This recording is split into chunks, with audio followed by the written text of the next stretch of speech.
So dadako na po tayo sa ating lesson at ang aralin po natin ngayon mga kapatid ay may pamagat na handa ka na ba? So isang katanungan yan, no? Handa ka na ba? Kung Englishin natin yan are you ready? No? Ang mga version ng Biblia natin gagamitin ay ang Tagalog, ang Biblia at ang King James Version, liban na kung babanggitin. So isang katanungan yan mga kapatid, kung tayo nakahanda ba? Nakahanda saan nun?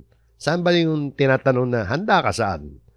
Alam niyo mga kapatid, sa Biblia, sa matagal na natin pag-aaral na banal na kasulatan, ay nakita natin na may dalawang bagay ang darating sa buhay nating lahat na hindi natin nalalaman kung kailan darating yung dalawang bagay na yan, pero tiyak sapagkat sinalita ng Panginoon Diyos na yun ay darating na kinakailangan nating paghandaan. Dapat ready tayo bago dumating. Kasi pag dumating yun, wala na. Huli na ang lahat. Hindi na tayo, wala nang paghahanda. Dahil yung paghahanda before di ba? Bago maganap yun. So, dahil kapag dumating na yung mga yun, ano man ang mauna, dalawang bagay yun Ano man ang mauna, hindi sabay darating yun at maring hindi eksaktong sabay na darating yun. Pero kapag dumating yun, mga kapatid, ano man ang mauna ron, ay yun ang magdidesisyon kung ano ang magiging kapalaran natin sa eternity. Yung eternity sa walang hanggan. Dalawang bagay, mga kapatid, ang tinutukoy natin na magiging nadarating sa atin na yun ang magdidecide kung saan tayo pupunta sa eternity, sa walang hanggan. Yung dalawang bagay na tinutukoy ko, popular na popular to. Yung una, popular na popular ang una, kahit hindi ka mananampalataya, darating ang kamatayan. So, kamatayan at ang ano yung susunod. Bukod sa kamatayan, ano pa yung darating na tiyak na darating na dapat paghandaan? Kamatayan, dapat paghandaan yan. Hindi yung memorial plan lang ang paghahanda mo riyan, kundi yung spiritual side niyan. No? Mamaya tatalakayan natin ang bahagya yan. At yung ikalawa mga kapatid ay ang muling pagparito ng ating Panginoong Kristo. Napag-aralan natin, di ba? Sa ating pag-aaral ng Ebanghelyo ayong kay Juan, talagang nangako ang Panginoong Kristo ng kanyang muling pagparito. Sa dalawang bagay yan, yung eternity na patutunguhan natin, yung dalawang bagay na yan, patungo sa eternity yan. Yung eternity, dalawang bagay rin, mga kapatid. Yung walang hanggan, dalawang bagay din yon. Ano-ano yon, mga kapatid? Number one ay yung walang hanggan, siyempre, sa kaligtasan. Yan yung bibigyan tayo ng buhay na walang hanggan na maluwalhati sa kaluwalhatian yan. Ibig sabihin, maganda dyan kung dyan tayo mapupunta. Yung walang hanggan sa kaligtasan. At kung hindi ka dyan, doon ka sa pangalawa. Hindi pwedeng nandun ka sa kabila, nandun ka rin sa kabila.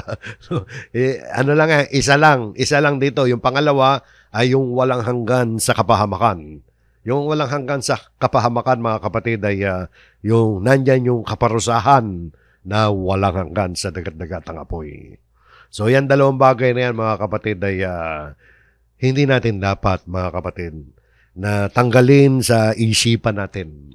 Habang tayo naghahanap buhay, naglalakbay dito sa mundong ito, huwag tayo masyadong pagupo, no? O magupo ng ma-overwhelm ng kabisihan natin sa buhay nito. Na may mga tungkulin tayo, yes, sa ating pamumuhay, sa pamilya, sa trabaho, etc. Pero huwag nating kakalimutan na merong walang hanggan. Either na walang hanggan sa kaligtasan at walang hanggan din sa kapahamakan. Dapat nakatanim palagi sa isipan natin yan. Yan ang laman ng bagong tipan Yan ang laman ng mga aral ng mga apostol, aral ng ating Panginoon Kristo. Kaya ang Panginoon Kristo ay isinugo ng Amang Diyos para pag dumating ang panahon na yan, ay masiguro natin na tayo'y nasa walang hanggan na kaligtasan. Yan ang purpose kung bakit dumating ang Panginoon Kristo, nagkatawan tao ang Panginoon, para tubusin tayo, para makapiling tayo sa kaluwalhatian, sa kaligtasan. Di ba? Ano pa ba ibang purpose ng pagparito ng Panginoon Kristo? Akala ba ninyo, ang purpose ng pagparito ng Panginoon Kristo para matupad ang pangarap mo? Para matupad ang pangarap mo, para gumaang ang financial life mo? Hindi yan ang purpose Napag-aaralan natin yan sa Ebanghelyo ayon kay Juan. Kitang-kita natin na kaya si Kristo'y naparito upang sagipin tayo, maligtas tayo, lahat ng sumasampalataya sa Kanya. Hindi yung tungkol sa mga material na bagay, kaya napunta ang Panginoon sa Kristo dito sa lupa. So, nakita nyo mga kapatid, no? At yan sa walang hanggan niya, balik tayo doon sa nakaraang slide, yung tungkol doon sa kamatayan, at sa muling pagparito ng Panginoon sa Kristo. Yan yung dalawang bagay, mga kapatid. Either na, pwede ka kasing, pag nandun sa number 2, yung kamatayan kasi, mga kapatid, lahat yan, alam. Kahit na hindi tayo nagbabasa ng Biblia, kahit yung mga hindi mananampalataya, alam na darating sa buhay nila ang kamatayan. Dumarating kasi yan. Kaya lang, alam din ng mga hindi mananampalataya na anumang oras, anumang pagkakataon, darating yan. Walang walang paalam na dumarating yan. Hindi natin alam lahat kung paano tayo mamamatay, kung saan tayo mamamatay, at kung kailan tayo mamamatay. Ang alam lang natin ay mamamatay tayo. Alam lahat ng mga tao yan. Pero yung mga hindi mananampalataya, binabaliwala yan. O kaya, kung ayaw nila makinig ng salita ng Diyos, alam nila mamamatay sila, pag namatay sila, tapos na. Hindi ko ganon. Merong buhay pa eh. Meron pang buhay doon sa kabila ng kamatayan eh. At sa kabila ng kamatayan, mga kapatid eh, merong paghuhukom. Di ba? Sabi nga rito, tungkol sa kamatayan. Konti lang tungkol sa kamatayan. Dahil ito, universal truth to eh. Pero ito, hindi alam na marami. Sa Hebreo 9:27, kaya dapat sinishare natin yan sa mga mahal natin sa buhay. Kasi iba, alam, mamamatay lang, tapos na. Pero sabi ng banal na kasulatan, sa 9:27 na Hebreo, at kung paanong itinakda sa mga tao mamatay na minsan, at pagkatapos nito ay ang paghuhukom. So, pagkatapos daw ng kamatayan. But after this, the judgment. Ibig sabihin, mga kapatid, sa mga pag-aaral na rin natin, ay sa sandaling malagot ang ating hininga. Ayon dyan sa talatang yan. Dahil pagkatapos nito, ibig sabihin, pagkatapos ng kamatayan, ay ang paghuhukom. Sa sandaling malagot ang ating mga hininga, ay huhukuman na tayo ng Diyos. Ibig sabihin ibibigay na ng Diyos ang kanyang desisyon kung ano ang mangyayari sa atin sa eternity. Dalawang bagay nga lang yan yung pupuntahan natin Kung tayo ay mapupunta sa walang hanggang buhay o kaya sa walang hanggang kapahamakan. Siyempre, sino ba may gusto doon sa walang hanggang kapahamakan? Lahat ng tao gusto sa walang hanggang buhay. Nandun yung salvation. At alam natin ang paraan na itinuro ng banal na kasulatan. Pinag-aaralan natin yan every Sunday. Sa Gospel according to John, mula nung Kapitulo 1 hanggang na umabot na tayo ng chapter 15, talagang nakasentro ang pagtuturo na ang kaligtasan, ang buhay na walang hanggan ay makakamit sa pamamagitan ng pananampalataya kay Kristo. Yung iba, kinu-question yung pananampalataya, kailangan daw ng gawa. Totoo naman yun, pero hindi tayo maliligtas sa pamamagitan ng gawa. Hindi nila maintindihan yung maliligtas tayo sa pamamagitan ng pananampalataya kay Kristo. Ang tunay na sumasampalataya kay Kristo ay mula sa Kanya ay uusbong ang mabubuting gawa. Automatic. Kung talagang tunay kang nananampalataya kay Kristo. Ano ba yung tunay na sumasampalataya kay Kristo? Yung sumusunod sa Kanyang mga utos. Yan yung napag-aaralan natin, di ba? Yung iba kasi kinu-question, mali daw na ang kaligtasan daw sa pamamagitan ng pananampalataya. Yun ang sinasabi ng Biblia. Sa pamamagitan ng pananampalataya kay Kristo. Akala kasi ng mga tumutulig sa aton, nasasabing kailangan daw ng gawas para sa salvation. Hindi natin kailangan ng gawa dahil hindi naman tayo maliligtas sa pamamagitan ng mga gawa natin. Ngayon, ano yung gawang pinapaliwanag sa Bagong Tipan? Yung mga mabubuting gawa na pinapaliwanag sa Bagong Tipan, paulit-ulit na tayo ron, yun ay otomatiko na umuusbong sa buhay, nakikita sa buhay ng mga tunay na mga sumasampalataya kay Kristo. Yung mga gawa, mabubuting gawa, tandayan na ikaw ay talagang nananampalataya kay Kristo. Kaya yung gawa, mga kapatid, hindi yan ang makapagliligtas sa atin. Di ba sinasabi ni Pablo yan palagi? Palagi natin kino-quote yan sa Efeso na tayo'y naligtas hindi sa pamamagitan ng mga gawa, hindi sa pamamagitan ng sarili natin. Kundi yan ay biyaya ng Diyos. Regalo sa atin ng Diyos yan sa pamamagitan ng pananampalataya. So yun, nililinaw lang natin yan. Hindi tayo masyado magtatagal dito sa kamatayan. Sabagat alam na alam natin yan, darating yan. Darating ang kamatayan. Ano mang oras, ano mang sandali. Kahit ano ang hindi batayan yung kalusugan mo, yung edad mo, walang pinipiling sandali yan. At sabi dito sa talatang binasa natin, kung papaanong ika nga itinakda sa mga tao mamatay na minsan, at pagkatapos nito ay ang paghukom. Kaya tama lang, isama natin yan. Doon sa katanungan, handa ka na ba? Handa ka na ba sa kamatayan, kapatid? Anytime ba na mamamatay ka, ikaw ba'y nakahanda na? Paano ang paghahanda dyan? Madalas natin pag-aralan nga yan sa pamamagitan ng pananampalataya kay Kristo. Doon sa tunay na kahulugan ng salitang pananampalataya. Na ang kahulugan niyan ay talaga sumusunod ka, naniniwala ka sa mga salita, mga utos ng ating Panginoon Kristo. So hindi tayo masyado magtatagal dyan. Actually, nakakonsentrate ng mas marami ang ating paksa ngayon sa muling pagparito ng ating Panginoon Kristo na dapat din paghandaan ng lahat ng mga tao. Pero lalo na yung mga hindi nananampalataya, hindi naman maghahanda dyan. Pero tayo mga nananampalataya kay Kristo, dapat kapag tinanong tayo, handa ka na ba sa muling pagparito ni Kristo? Dapat oo ang sagot natin. At yung oo natin ay dapat talagang tunay na nakikita sa ating buhay. Alam niyo, itong pag-aaralan natin mga kapatid, maiksi lang mo naman to. Dahil pag Thursday online, dapat light lang, light. Ika nga, wag mahaba. So, maiksi lang to. At naway, makakuha nga na maiksing paraan to, mga kapatid. No? Pag-aralan natin, mga kapatid, ang isang talinghaga na sinalita ng Panginoon Kristo. Kung tawagin yan ang talinghaga ng 10 dalaga. Sa English ay popular yan sa mga katagang The Parable of the 10 Virgins. Bakit virgins? Kasi mga kapatid, sa yung salitang dalaga sa Tagalog at virgin sa Tagalog, sa English, sa pagkakatranslate niyan, sa pagkakasulat niyan sa wikang Grego ay Parthenos. Parthenos, ano ibig sabihin ng Parthenos? A maiden.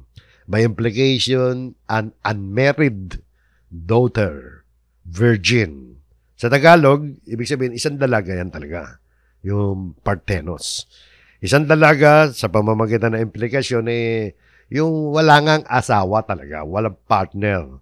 Virgin, yung hindi pa nga nakakaranas na maging asawa ng sino man. Ang talinghagang ito, mga kapatid, yung Parable of the 10 Virgins, sinalay-sayan ng Panginoon Kristo. At yan ay merong diretsyong kaugnayan sa pangangaral ng Panginoon Kristo tungkol sa kanyang muling pagparito, sa second coming niya. Ating tingnan, mga kapatid, ang nilalaman at nilalaman nung talinghaga. Mababasa natin yan sa Mateo 25:1 hanggang 13. So, 13 mga talata lang to. Hindi na po natin babasahin ng buo habang binabaybay natin, habang pinag-aaralan natin, doon na lang natin babasahin para maka-iksi tayo na oras. So, Mateo 25:1 hanggang 13, yung tungkol sa talinghaga ng 10 dalaga. Nasabi dito sa 25:1, kung magkagayon, ay makakatulad ang kaharian ng langit ng 10 dalaga na kinuha ang kanilang mga ilawan at nagsilabas upang salubungin ang kasintahang lalaki. Stop muna tayo. Unahin natin to, yung unang highlight natin, kung magkagayon. Importante yan, mga kapatid, yung simpleng salita. Then, ano ibig sabihin? Ibig sabihin, merong pinaghuhugutan yan, di ba? Nagsimula yung pagsasalaysay ng talinghaga rito sa salitang kung magkagayon.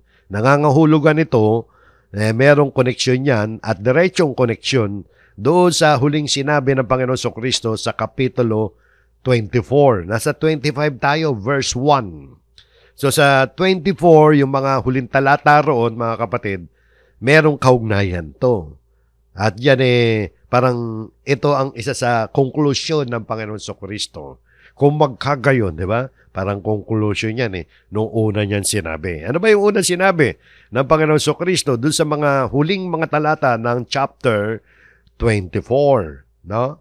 Alam niyo yung chapter 24 ng Mateo, popular yan sa mga nag-aaral ng Biblia, lalo na doon sa mga interesado tungkol sa mga kalagayan ng mga panahon, mga propesiya, tungkol sa kawakasan ng daigdig. Sapagkat ang buong chapter 24, mga kapatid, binubuo yan ng 51 na mga talata, ang dami niyan. Pati itong 25, mga kapatid, binubuo naman ng 46. So, 51 plus 46, 51 plus 46, 97. No? 97 na mga talata. Tama ba? Ang arithmetic ko, correct me if I am wrong. 51 plus 46 equals 97. Mula chapter 24 hanggang chapter 25 hanggang sa matapos ng 25, yung 97 na mga talata na yan ay tumatalakay lahat yan. May kaugnayan sa muling pagparito ng ating Panginoon Kristo. Haba, no? Diniscuss ng Panginoon Kristo sa buong chapter 24 ay nagsimula yun doon sa pagtatanong ng mga alagad kung ano daw magiging tanda ng muli niyang pagbabalik at ng katapusan ng sanlibutan. So, buong 24 hanggang 25, sagot yun doon sa tanong. Yung mga signs ng katapusan ng daigdig at ng muling pagparito ng ating Panginoon Kristo. Hindi natin babasahin yung nasa chapter 24, mga kapatid. Yung chapter 24, natapos yan sa isang talinghaga rin. Na ang purpose at ang idea ng talinghaga ay yung tungkol sa paghahanda ng mga mananampalataya sa muling pagparito ng ating Panginoon Kristo. So, yung 24, natapos yun sa inaaralan ng Panginoon Kristo ang kanyang mga alagad na magsipaghanda sila sa muling pagbabalik niya. At dito sa 25, yan din ang parehong prinsipyo at idea na makikita natin dito. Tingnan nyo, tungkol to sa paghahanda. Kaya ang title natin Handa ka na ba? Di ba? Handa ka na ba? Sapagkat ito'y tungkol sa paghahanda sa muling pagparito ng Panginoon Kristo. Pero inuulit ko, huwag niyong kakalimutan, mga kapatid. Baka sabihin ninyo, malayo pa ang muling pagbabalik ng Panginoon dahil may mga propesiya tayo na pag-aralan na hindi pa nagaganap. Pero kaya sinama natin yung kamatayan. Yung kamatayan ang pinakamalapit na mangyayari sa atin. Sapagkat yan nagaganap nung unang panahon pa hanggang sa panahon natin ngayon. Yung kamatayan, no, palagi ko pinapaalala sa isang kapatid dyan na nakafocus lang dun sa muling pagparito. Yung kamatayan, nandyan lang yan, nasa pintuan lang ng bahay natin yan. O kaya minsan nasa loob na ng bahay natin. Katabi lang natin yan, anytime dumarating yan. So, wag nating sasabihin na matagal pa ang pagparito, so okay lang. Hindi, yung kamatayan, paano? Pero sa Biblia, sasabi malapit na.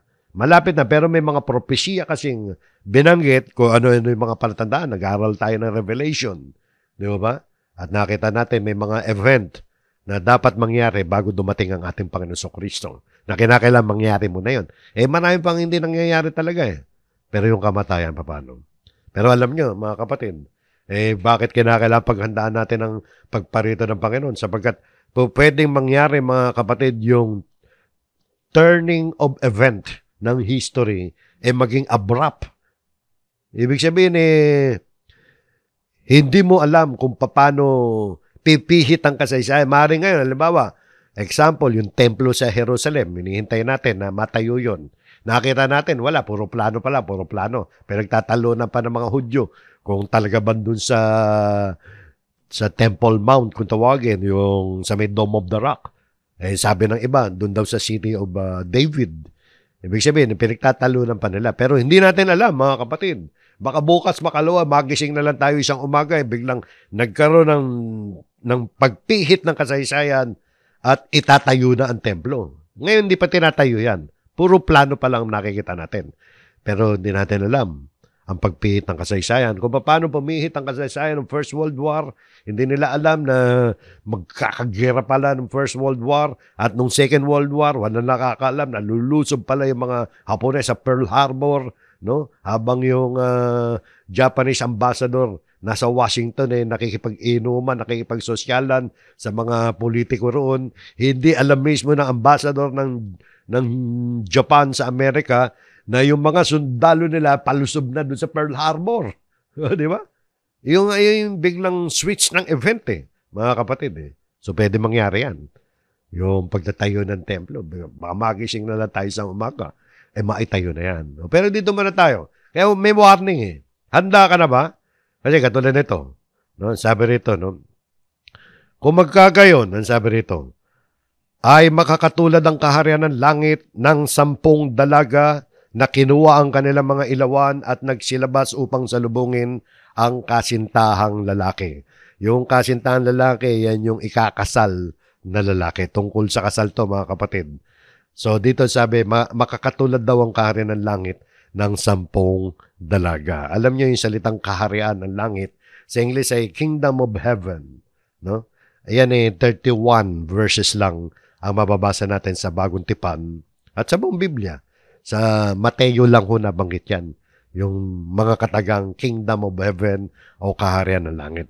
At yan ay katumbas, mga kapatid, ng mga nababasa natin sa New Testament na kaharian ng Diyos. Na 65 verses naman ang naisulat, nakasulat na ganon, na merong salitang kaharian ng Diyos. So, pareho lang yan, mga kapatid. Kaharian ng langit, kaharian ng Diyos. Dalawang bagay yan, mga kapatid. Pag sinabing Kingdom of Heaven, Kingdom of God, isang literal at isang hindi literal. Isang spiritual at isang physical talaga na Kingdom of God. Como Kingdom of God dyan, Kingdom of Heaven, ang nag-ahari dyan ay ang Diyos. Ang Diyos ang nasusunod dyan perfectly, 100% ang Diyos ang nasusunod. Pero yung spiritual na kingdom, nandito na sa lupa. At sabi ng maraming mga Bible scholars, yun yung kapag nanampalataya ka kay Kristo, nasama ka sa katawan ni Kristo, yun ang Kingdom of God. At yung hindi pa literal na paliwanag yan, yung Kingdom of Heaven, Kingdom of God, ibig sabihin, pinag-aharian ka na ng Diyos. Sa buhay mo, ang Diyos ang nasusunod sa buhay mo. Ibig sabihin, nakapasok ka doon sa spiritual na Kingdom of God. Yung mga mananampalataya na talagang tunay, masunurin sa mga utos at mga salita ng Panginoon Kristo, kasama tayo sa Kingdom of God dito, sa Kingdom of Heaven dito, sa lupa. Pero meron pang physical na Kingdom of God na darating na napag-aralan natin sa Revelation. Pero ang ano dyan, ang overall yan, parehong pinag-aharian ng Diyos yan. So dito itinulad ni Jesus ang kaharian ng langit sa isang eksena sa tradisyon ng pag-aasawa ng mga Hudyo yan. Sa wedding tradition yan ng mga Hudyo, na doon ay merong 10 dalaga na kinuha ang kanilang mga ilawan at nagsilabas upang salubungin ang kasintahang lalaki. Alam nyo kasi mga kapatid, maintindihan natin kahit bahagya kung paano ginaganap ang kasalan at ang pag-aasawa sa mga Hudyo, sapagkat yun ang setting dito mga kapatid. May 3 yugto o stages ang kasal ng mga Hudyo noong araw. Yung una, engagement. Yun isang kasunduan ng mga parents. Ganun talaga yung pag-aasawa noong araw, mga kapatid ko, ikaw Israelita. Yung mga magulang mo, yung magulang ng lalaki at babae, magkakasundo yan. O yung anak ko, yung panganay na anak ko, mapapangasawa ng anak mong babae. Parang gano'n, di ba? So, engagement yun. Pero, yung parents mo na, usually, yung mga tatay ang nag-uusap dyan. Sila yung head of the family. O pagkatapos nun, merong matinding tradisyon. Yung pagkatapos nun, yung tinatawag na betrothal. Yung betrothal, mga kapatid, ay seremonya yan, mga kapatid. Isang seremonya na kung saan ang mga pangako sa isa't isa sa magkabilang panig sa pamilya na babae at sa pamilya ng lalaki, yung lalaki at babae magkasintahan, nangako sila na ikakasal sila. Pangako ng pag-aasawa yan ng lalaki at babae. Magkasintahan, ika nga. Kasama yung pamilya niya, mga kapatid. Sa panahon ng betrothal, mga kapatid, ay itinuturing na yung ikakasal na lalaki at babae ay magkasawa na. Yun na ang turingan. Pero, ngunit dapat subalit, ay hindi pa sila maaaring magsama sa iisang bubong, sa iisang higaan. Bawal ang sexual intercourse. Bawal sila magsama. Magtalik, ika nga. Mahigpit ang patakaran ng betrothal, mga kapatid. Dahil sa puntong ito ay hindi na malaya ang lalaki at babae. Nakatakda na sila yung kasal. Pero yung kasal, mga kapatid, darating pa yan after almost 1 year. Isang taon. Isang taon. So, iba yung ano nila, mga kapatid, ang kasunduan doon. Kapag ikaw nakipag-betrothal, yung binata, halimbawa, tsaka yung dalaga, nag-betrothal, pag ikaw nag-shota pa, nagpaligaw pa, at sinagot mo iba, tatawagin ka ng mangangalo niya. At usually, kapag pumasok na sa betrothal, ang tawag na sa kanila ay husband and wife. Ang kulang na lang, yung wedding. At ang kulang na lang, yung magtalik sila. Bawal pa yung pagtatalik eh. At ang pagtatalik, mga kapatid, ay magaganap yan. Pwede lang gawin nung ikakasal. Pagkasal na talaga sila. So, yung pangatlong stage, wedding na. Yung wedding. At itong eksena na pinapakita ng Panginoon Kristo, nasa wedding stage na to, mga kapatid. Meron ng 10 dalaga, kinuha ang kanilang mga ilawan, at nagsilabas upang salubungin ang lalaki. So, tapos na yung 2 stage, tapos na yung betrothal. Wedding ceremony ito. At ang wedding ceremony nila, napakahaba. Minsan, ilang araw yan. No? Ito yung panahon na ikakasal na sila. Eh ngayon, bakit 10 dalaga yun nandyan? Kumbaga sa ating bayan sa Pilipinas, 10 abay na babae yan, mga kapatid. Sa tradisyon ng pagkakasal ng mga Hudyo noon ay merong 10 ilawan, yung bridal procession. Alam niyo yung bridal procession nung ikakasal. Na ito'y magaganap pagkagat ng dilim, pagdilim na. At ang bawat kalahok doon ay merong dalang kani-kaniyang lampara o ilawan. Para makita yung dadaanan dahil gabi, no? Wala pa naman Meralco nung araw. Tsaka tradition nila yun, no? So, meron 10 dalaga at bawat isa sa kanila ay may kanya-kanya mga ilawan, lampara. At ang mga lampara noon ay langis, ang pinaka-olive oil, yung pinaka-gasolina nila, hindi kerosene, yung pampaningas doon. So, ang 10 dalaga nito ay naghihintay sa bahay ng ikakasal na babae. Ganun ang procedure nun eh. Naghihintay sa bahay ng ikakasal na babae. Hinihintay nila yung pagdating ng nobyo, ng ikakasal na lalaki. Kasi mula doon sa bahay ng lalaki, kasama naman ng lalaki, yung mga abay na lalaki, pupunta sila doon sa nobya, doon sa ikakasal na babae para sunduin. At yung pagdating niya, nung grupo ng lalaking ikakasal, pagdating doon, ay walang nakakaalam kung anong eksaktong oras darating ito. At gabi yan ginagawa. So, wala nakakaalam. So, at least may background tayo sa tradisyon kung bakit ganito yung kwento sa talinghagan. So, sumunod na talata, mga kapatid, ang sabi ng Panginoon, so 10 dalaga, sabi, may lampara lahat. At ang 5 sa kanila ay mga mangmang at ang 5 ay matatalino. Bakit? Sapagkat ang dali ng mga mangmang ang kanilang mga ilawan ay hindi sila nangagdala ng langis. Wala silang reserbang langis. Kaya tinawag sila ng Panginoon Kristo na mga mangmang. Nadapwat ang matatalino ay nangagdala ng langis sa kanilang sisidlan na kasama ng kanilang mga ilawan. So nakita niyo, no? Doon sa 10, nahati sa 2 yan ng Panginoon. Yung 5 mangmang, yung 5 matatalino. Mangmang dahil wala reserbang langis. Matalino sapagkat may reserbang langis. Alam naman nila pareho. Naggabi ginaganap yun sa tradisyon nila at anytime walang nakakalam ng oras na kung anong oras darating yung ikakasal na lalaki, yung grupo niya. So, nakita niyo, no? Samantalang nagtatagal nga ang kasintaang lalaki, ay nangagantok silang lahat at nakakatulog. So, ganun na nangyari. Gabi na kasi, ang tagal-tagal dumating eh. Ano oras ba dumating? Dadapwat pagka-hating gabi ay may sumigaw. Hating gabi na, alas 12 na ng gabi nung dumating. Narito, sabi nung announcer, narito ang kasintaang lalaki, magsilabas kayo upang salubungin siya. Gabi na. Kanina pa sila siguro mga alas 6 doon eh. Yung lampara nila, paano mangyayari noon? Na magkagayon, nagsibangon lahat ang mga dalagang yaon at pinagigi ang kanilang mga ilawan. Yung pinagigi, sinindihan. Siguro, pinaningas. No? At sinabi ng mga mangmang, ito yung mga mangmang, walang dala. Sabi sa mga matatalino, Bigyan ninyo kami ng inyong langis sapagkat nangamamatay ang aming mga ilawan. Pengin naman langis dyan, kakapusin na kami. Biro nyo, ilang oras yun, di ba? Naghintay sila. Pero ano sagot ng mga matatalino? Dapat nagsisagot ang matatalino na nangagsasabi, baka sakaling hindi magkasya sa amin at sa inyo, magsiparoon muna kayo sa nangagbibili at magsibili kayo ng ganang inyo. Siyempre nga naman, no? Sabi ng mga matatalino, baka naman kakapusin tayo pareho pag pinagatian pa natin ito. Buti pa, bumili na kayo doon sa 7-Eleven. No? Bumili na kayo. Baka para, nga, pare-pare tayo meron. Kasi kung hahatiin pa nila yun, baka lahat sila mawalan. So nakita niya, no? So bumili sila. Biro lang 7-Eleven.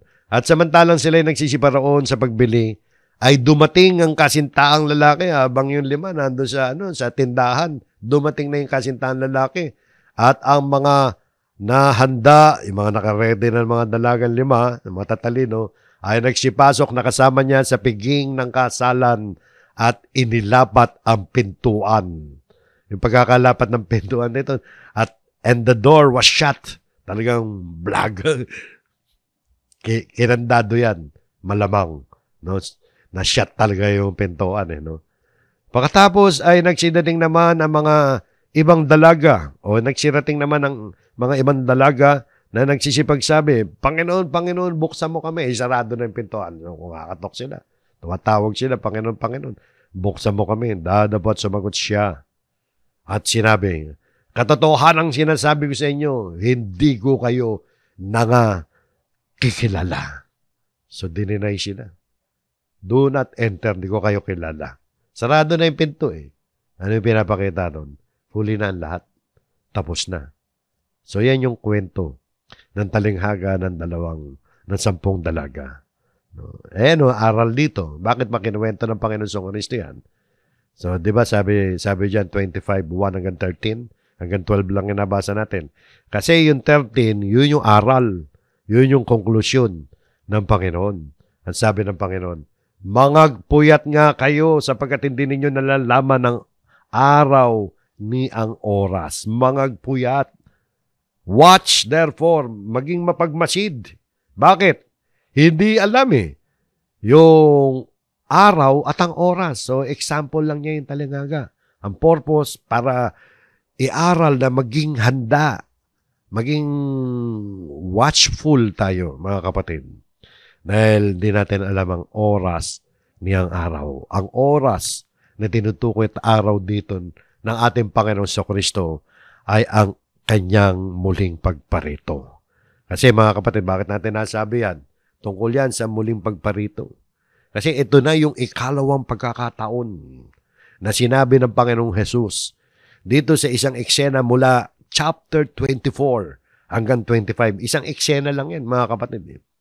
Nung araw naman, wala namang chapter number ang Biblia. No? Dire-diretsyong kwento lang yan mula sa chapter 24. Tuloy-tuloy hanggang chapter 25. Sa isang tagpo lang yan, mga kapatid. No? Ito yung ikalawang pagkakataon na sinabi ng Panginoong Jesus, letra por letra na sila'y mangagpuyat. Itong chapter 24 and 25, magkaduktong yan. Ito, sa chapter 24, yan din ang sinabi niya. At yan ay tungkol sa kanyang muling pagparito. Sabi rito, mangagpuyat nga kayo. Bakit? Sapagkat hindi ninyo nalalaman kung anong araw paririto ang inyong Panginoon. Yan, mga kapatid. Nakita nyo, no? Kaya, handa ka na ba? Magpuyat tayo. Ano ibig sabihin puyat? Hindi naman ibig sabihin pupuyat ka literal. Ibig sabihin maging watchful tayo. Maging maobserba tayo, maghanda tayo, maging ready tayo palagi. Ito pa sabi nito. So, continuation ng verse 42 yan, 24, 42, 43, sa pagpapatuloy ng pagsasalita ng Panginoon tungkol Diyos sa magpuyat. Ang sabi rito, dadapat ito'y talastasin ninyo na kung nalalaman ng puno ng sambahayan kung anong panahon darating ang magnanakaw, ay siya'y magpupuyat at hindi niya pababayaang tibagin ng kanyang bahay. Common sense yan, di ba? Kung alam mo, halimbawa ikaw, alam mo, na meron kang tip, 100% reliable na information, no? Na aakyatin ang bahay mo ng mga akyat bahay. Aabangan mo sila. Hindi para makipaglaban. Siguro ilalak mo mabuti mga pinto at hindi ka matutulog. Magpupuyat ka. Hindi mo pababayaan na makapasok yung mga akyat bahay na yan, mga magnanakaw. O bakit ba sinabi ni Jesus yan? Tungkol lang ba yan sa literal? Totoo yan sa literal. Pero kaya sinabi ng Panginoon sa Kristo yan, yung sumunod na talata sabi, kaya nga kayo'y magsihanda naman sapagkat paririto ang anak ng tao sa oras na hindi ninyo iniisip. Alam nyo, yan ang isang bagay na kamangha-mangha dyan, mga kapatid. Darating ang Panginoon sa Kristo sa kanyang muling pagparito kung kailan pa yung oras na hindi natin iniisip. Kaya sabi niya, magsihanda naman kayo. Ibig sabihin, dapat ready tayo anytime, mga kapatid. Isipin nga ninyo sa oras na hindi ninyo iniisip. Ano-ano mga oras kaya ng buhay natin na hindi natin iniisip na darating si Kristo ngayon? Ordinarily, pangkaraniwan, kapag birthday mo at magpapaparty ka, iniisip mo ba sa araw ng birthday mo darating ang Panginoon sa Kristo? Kung ikaw sumusunod kay Kristo, possible na iniisip mo yun. Pero pangkaraniwan, hindi, di ba? Nasa isip mo, magpa-party kami, birthday ko ngayon, this is my day, ito ang araw ko, no? So, magsasaya tayo ngayon. Iniisip mo ba na darating ang Panginoon? Minsan, iniisip ko nga, mga kapatid, kapag New Year's Eve, nagbibigay lang ako ng example. Iniisip kaya ng mga tao, nagsasaya sila, putukan, ingayan, lamunan, lasingan, di ba? Pag New Year's Eve, ganun no? Yung mga hindi mananampalataya. At kung minsan tayo mga mananampalataya, nadadamay sa ganun. Iniisip ba ng mga tao na darating si Kristo? Ano kaya kung dumating si Kristo pagpatak ng alas 12 ng gabi sa paghihiwalay ng taon kung kailan totorotot yung mga yung mga tao nagpuputukan, nagiinuman? Sabi kasi darating si Kristo sa oras na hindi natin inisip. Kaya dito mga kapatid, sabi ng Panginoon, kaya nga kayo'y magsihanda naman. Kaya mga kapatid, handa ka na ba? Handa ka na ba sa muling pagparito ng Panginoon? Dapat yan, araw-araw iniisip natin mga kapatid. Yan ang purpose ng lesson natin. Para ipaalala sa atin na araw-araw isipin natin, darating ang Panginoon.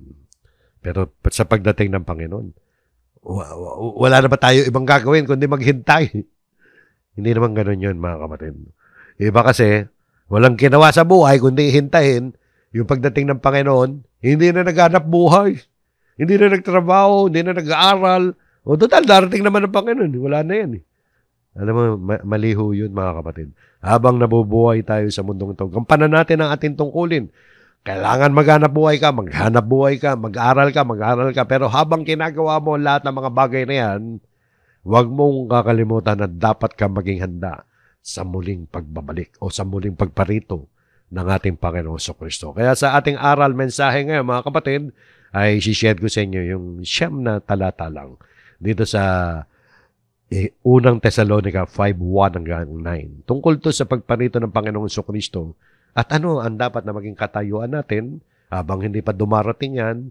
At kapag dumating na, ano dapat na maging impression yan sa ating mga mananampalataya? Ito mga kapatid, tingnan nyo mabuti ito mga kapatid. Ito yung mga huling talata natin. Mga huling talata, 9 na mga talata. So maging handa tayo. Sabi, unang Thessalonica 5:1, mga kapatid, hindi na kailangang isulat ko pa sa inyo kung kailan magaganap ang mga bagay na ito. Ibig sabihin, may alam na kayo. Hindi ko na isusulat yung mga detalye nito. Tungkol ba saan yan? Tungkol sa muling pagbabalik yan o sa muling pagparito ng Panginoon. Sa verse 2 sabi, sapagkat alam na ninyo na ang pagdating ng araw ng Panginoon ay tulad ng pagdating ng magnanakaw sa gabi. Alam na ng mga taga-Thessalonica, kaya hindi na kailangan i-detalye pa yan. Nagpapaalala lang si Pablo. Alam na ninyo na yung pagdating ng Panginoon, tulad ng pagdating ng magnanakaw sa gabi. Ibig sabihin, magnanakaw sa gabi ay surpresa yan. Walang nakakalam na eksaktong oras at araw dahil wala namang magnanakaw sa gabi ang nagpapaalam Oy, kapitbahay, tok. Mamayang gabi mga bandang 11:30. Nanakawan ka namin. Wala namang ganun di ba? Pag sinabing magnanakaw sa gabi, thief in the night, isang figurative expression yan na hindi mo alam kung anong oras at kung anong araw. So, ganun ang pagdating ng Panginoon. Nag-example si Pablo. Kapag sinasabi ng mga tao, tiwasay at panatag ang lahat, biglang darating ang sakuna. Kung kailan pa sinasabi ng mga tao na peace and safety, tapos biglang darating ang sakuna. Tapos, sabi pa rito, hindi sila makakaiwas sapagkat ang pagdating nito'y tulad ng pagsumpong ng sakit ng tiyan ng isang babaeng manganganak. O ganun daw yan. Itinulad naman dito ni Pablo sa kung paano manganganak yung babaeng pagsumpong ng pagsakit ng tiyan. Bagamat in modern times, may mga estimate ang doktor. Sa ganitong petsa, sa ganitong petsa, more or less lang yun. Di ba? Hindi naman eksakto. Wala naman natin doktor naka-eksakto ng oras at araw. Sinasabi lang, sa buwan na Agosto, manganganak ka na. Yan ang kabuwanan mo. Anytime dumarating yun, di ba? Ganun din ang pagdating ng ating Panginoon sa Kristo. Mabibigla ka na lang. Pero ang sabi ni Apostol Pablo, sa mga mananampalataya, dapat ganitong ating sitwasyon. Ngunit wala na kayo sa kadiliman, mga kapatid. Wala na tayo sa kadiliman dahil nanampalataya na tayo kay Kristo. Ibig sabihin, hindi na tayo nabubuhay sa kadiliman. Kaya't hindi kayo mabibigla sa araw na yon na darating na parang magnanakaw. So tayo mga Christians, para sa atin, hindi nakakatakot yan. Dapat, kung nakahanda tayo palagi, dahil wala tayo sa kadiliman, ibig sabihin, hindi tayo namumuhay sa kadiliman. Kaya't hindi kayo mabibigla sa araw na yon. So nakita nyo, kahit dumating pa siya na gaya na magnanakaw. Kaya payo niya rito, mga kapatid, kayong lahat ay kabilang sa panig ng liwanag, sa panig ng araw, hindi sa panig ng gabi o ng dilim. Nakita nyo, no? Yan ang dapat na maging status natin sa buhay natin. Sumusunod tayo palagi sa ating Panginoon. Sapagkat yan ang ipinapakita dyan Sapagkat hindi ka mapupunta sa panig ng liwanag, sa panig ng araw. Puro Puro liwanag yung kaliwanagan ng buhay. Hindi ka mapupunta dyan kung masuwahin ka sa mga utos ng ating Panginoon. Kaya sabi ni Pablo, kaya nga, kailangan tayo'y manatiling gising. Hindi literal na gising yan. Ibig sabihin, alisto tayo, handa tayo. Laging handa. At malinaw ang isip at di tulad ng iba. Yung malinaw na isip niya, mga kapatid, ibig sabihin be sober. Yung sober dyan, literally, yung sober dyan, yung hindi ka lasing. Kaya literal man o figurative, yung paglalasing na yan, hindi dapat masumpungan sa buhay ng Kristiyano. Sabi, manatiling gising. No? Malinaw ang isip. Be sober. So, literal man o figurative. Ang isang Kristiyano ay hindi dapat lasing. Di ba? Pero maring hindi ka umiinom ng alak, hindi ka naglalasing, pero hindi naman malinaw ang isip mo. Ano yung lilinaw lang ang isip natin? Magiging maliwanag ang ating ang wisdom natin, magkakaroon tayo ng wisdom, kaalaman, kung patuloy tayong nakikinig ng mga salita ni Kristo at tinutupad natin yan. No?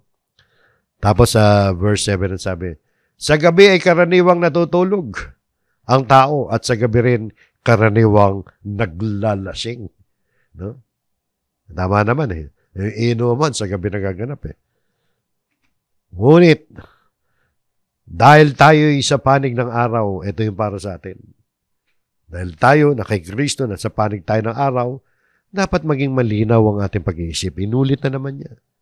Kaya payo niya rito, isuot natin ang baluti ng pananampalataya at pag-ibig. Ibig sabihin lang yan, mga kapatid, hindi dapat natitibag, hindi dapat nawawala ang ating pananampalataya. Hindi lang pananampalataya, kasama ang pag-ibig. Madalas natin na i-share yan. Madalas din na i-aral ni Kristo yan doon sa Ebanghelyo ayon kay Juan. Hindi lang yung sinasabi mong nananampalataya ka, kundi nandun yung pag-ibig sa buhay po natin. Mag-ibigan tayo sa isa't isa.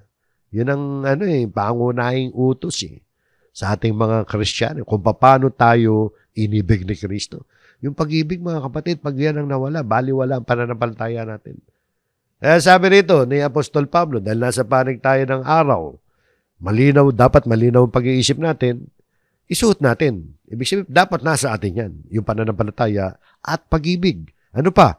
At isuot ang helmet ng pag-asa sa pagliligtas na gagawin sa atin ng Diyos. Ay, yung helmet ng pag-asa, ibig sabihin, helmet, nasa ulo yan, di ba? Palagi nating nasa isip. Yung pag-asa natin, yung hope, ang pinaka-hope talaga natin kay Kristo ay yung pagliligtas na gagawin sa atin ng Diyos. Doon nakasentro ang ating mga isipan, hindi puro sa lupa lamang, hindi puro sa pangarap mo lamang. Kaya dapat handa tayo palagi, mga kapatid. At sa uling talatan, sabi ni Pablo, hindi tayo pinili ng Diyos upang parusahan, kundi upang iligtas sa pamamagitan ng ating Panginoong Hesukristo. Kaya hindi tayo, mga kapatid, natatakot.